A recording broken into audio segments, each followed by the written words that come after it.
नमस्कार, मैं हूं राजेश जोशी और आप ये सब जो आसपास देख रहे हैं ये बीबीसी हिंदी का दफ्तर है।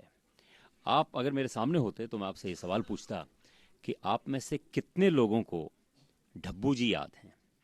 जो नौजवान पीढ़ी के लोग हैं, जो 90 के बाद की पैदाइश है, शायद उनको मालूम नहीं होगा, लेकिन जब हम बच्चे थे 70-80 के दशक में जो बड़े हुए, डब्बू जी उनके लिए एक बहुत ज़बरदस्त कैरेक्टर हुआ करते थे।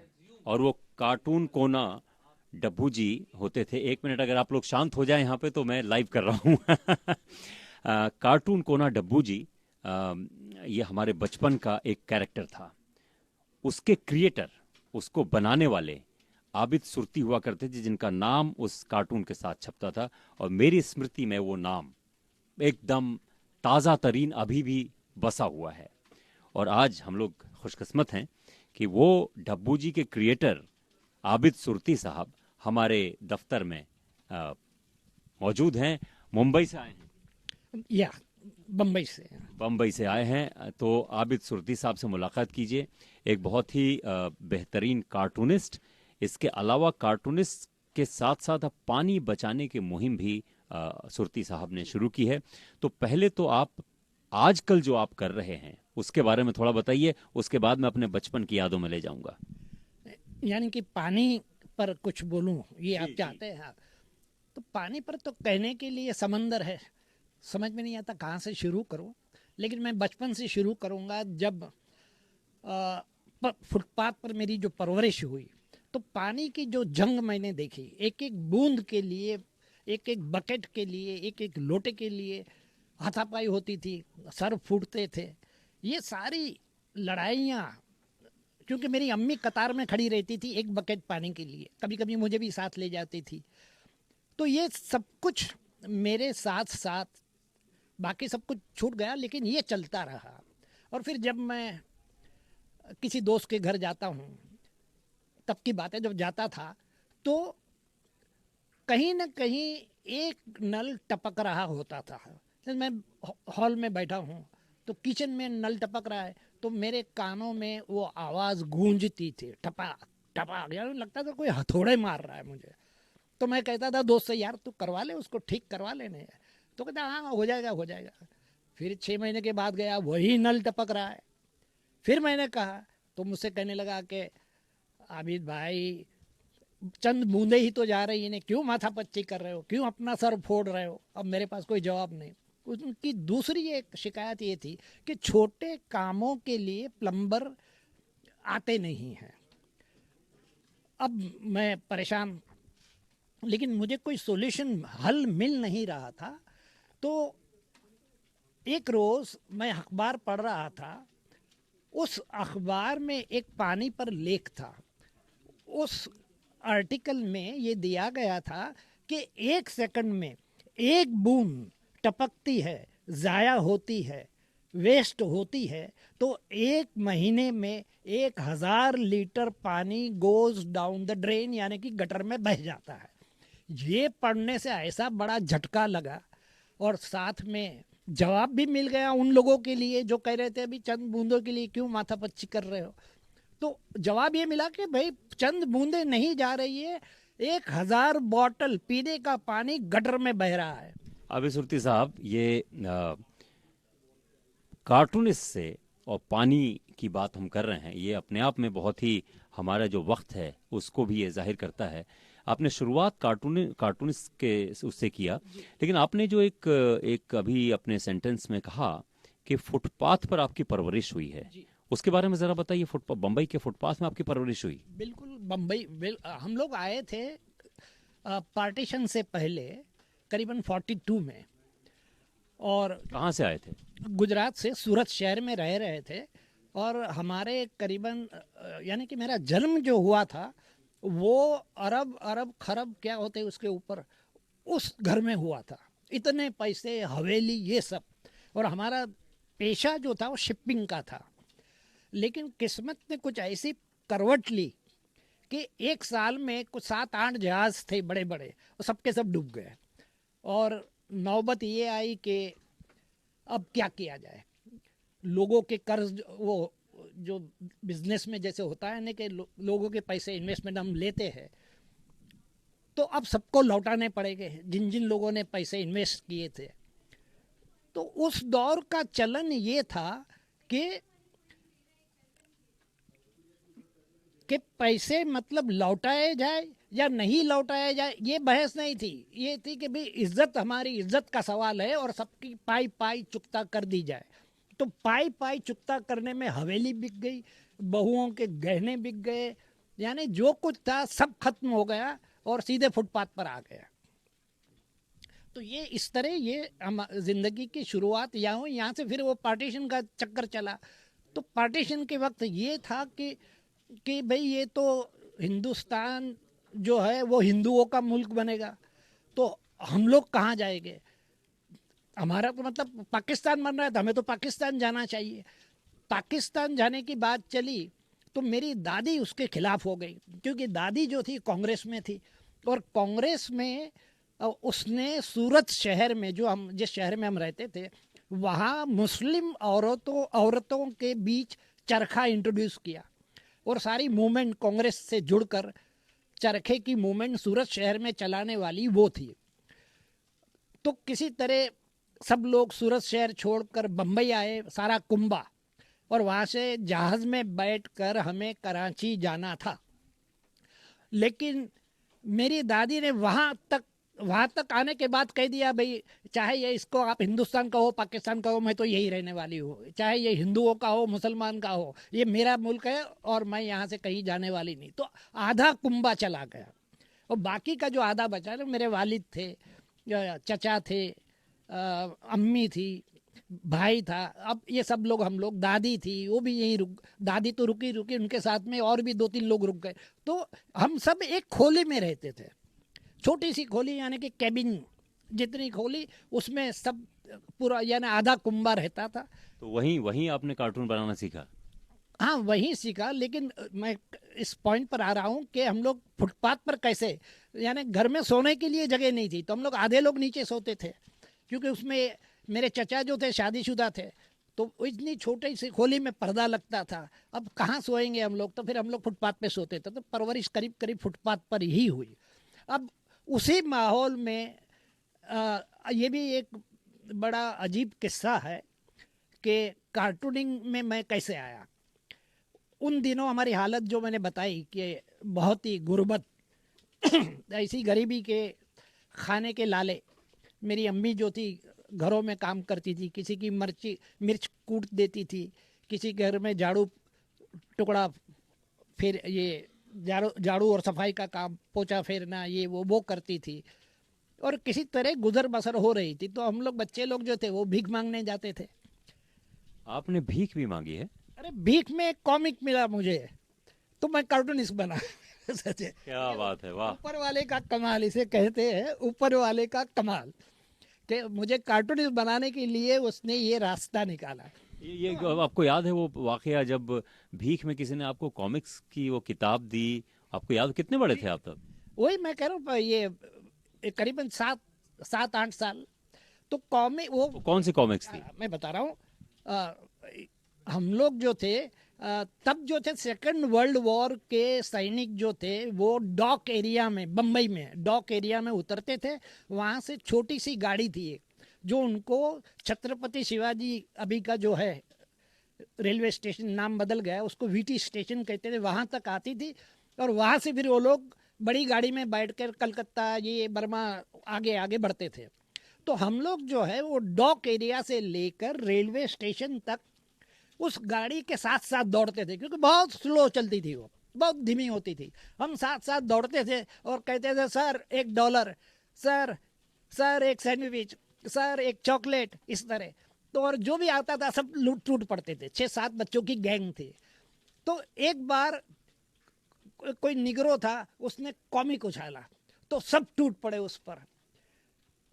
तो किसी के हाथ में 2 पन्ने आए, किसी के हाथ में 1 पन्ना आया, किसी के हाथ में आधा पन्ना आया। मेरे हाथ में किस्मत से 1 पन्ना मेरे हाथ में आ गया। वो पन्ना था मेरे मिकी माउस कॉमिक का। और मैंने देखा, पलट उसको ऊपर आगे पीछे देखा मैंने, तो मुझे लगा ये तो मैं भी बना सकता हूँ। तो फिर मैंने उसकी नकल करना शुरू कर दिया। नकल करते करते अकल आ गई कि मिकी माउस जो बनाता है उसके पीछे एक बहुत ग्रामर है। वो ग्रामर वही वही सब जो सीक्रेट जो था ना मिकी माउस का, मैंने तभी पकड़ लिया उसका, कि जैसे एक सर है तो बॉडी जो है वो दो सर है, पैर जो है एक एक सर है, इस तरह का पूरा गणित था उसका। और उसी की शय पर मैंने डब्बू जी क्रिएट किया। हाँ, ये जो अब आप आए डब्बू जी पे, उस मिक्की माउस से जो आपने शुरुआत की और वो डब्बू जी पे आए, अब हमारे जो दिख रहे हैं बहुत सारे जो श्रोता हैं इस कार्यक्रम को देख रहे हैं, वो शायद डब्बू जी से परिचित नहीं हैं, तो उनको ज़रा परिचय करवाएं। आपके पीछे ये कागज़ रखा हुआ है और ये कलम रखा हुआ है, ज़रा देखिए तो आबिद सुरती साहब जो हैं, आप तो घूम गए। ये कैसे बनाते हैं डब्बू जी, ज़रा देखें आप गौर से। और डब्बू जी के जो जो थोड़ा सा इस पे फोकस करें तो ये रंग जो हैं आपकी पतलून में और शर्ट में, इतने कलरफुल कपड़े आपने पहन रखे हैं, आपका स्कार्फ भी अच्छा। ये इन थिंग है, यानी ये आपके जो अ, पतलून में मूछों वाला ये जो है, ये सब कहाँ से खरीदी आपने ये सब, ये पतलून? मिल जाती है कहीं, आप ऐसे ही कपड़े पहनते हैं? मैं तो कुछ भी पहन लेता हूँ। अच्छा जो भी डोनेशन में मिल जाए ले लेने का। जी, तो ये कार्टून कोना डब्बू जी का जो मेन कैरेक्टर हैं वो बना रहे हैं सुरती साहब।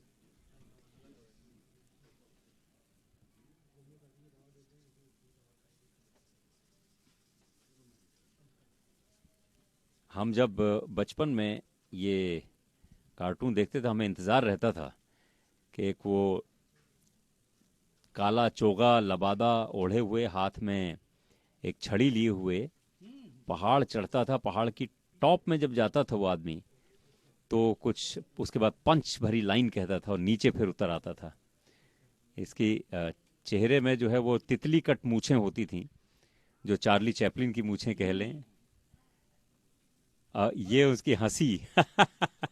ये,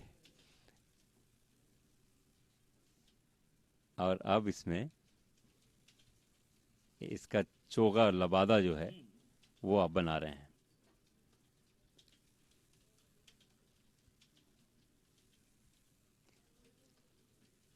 ये कितने साल तक आपने बनाया डब्बू जी को? 30 साल निरंतर चलता रहा, नॉन स्टॉप। 30 साल तक? जी।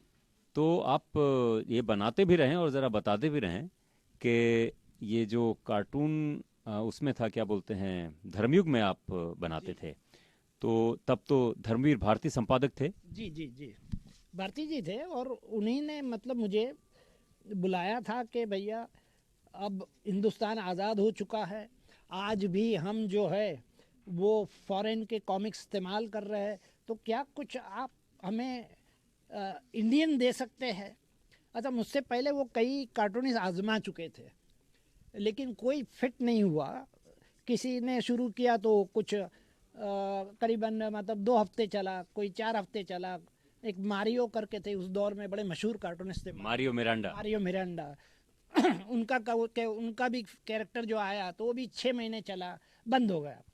अच्छा, मेरे डब्बू जी के साथ में एक ट्रेजेडी ये भी थी कि ये मैंने पहले गुजराती में शुरू किया था, और गुजरात में एक वहाँ से पत्रिका आती थी, मुंबई से निकलती थी गुजराती में, उसका नाम था चेत मछंदर, और हर हफ्ते छपे ऐसा तय हुआ और मैंने बनाना शुरू किया।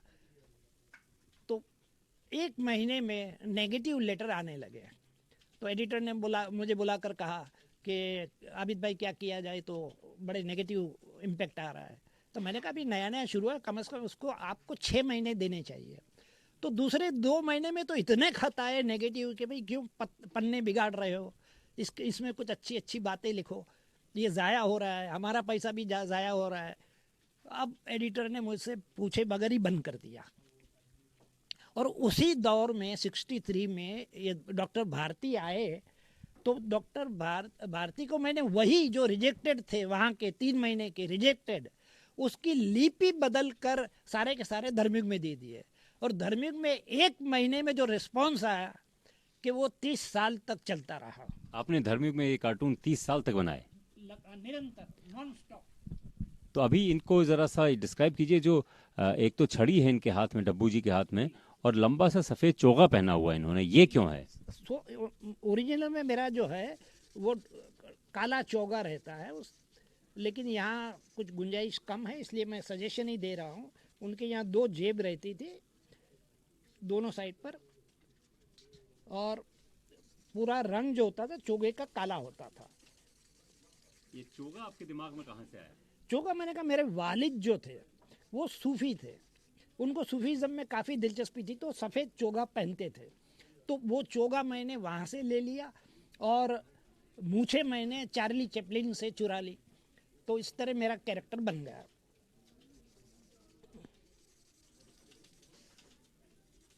ये जो डब्बू जी हैं, ये अकेले कैरेक्टर थे या इनके साथ इनकी श्रीमती जी भी होती थी? हाँ, इनकी श्रीमती जी और इनके बेटे, ये 3 पक्के कैरेक्टर थे, और साथ में कुछ फैमिली कैरेक्टर भी थे, जैसे कि चंदूलाल करके थे।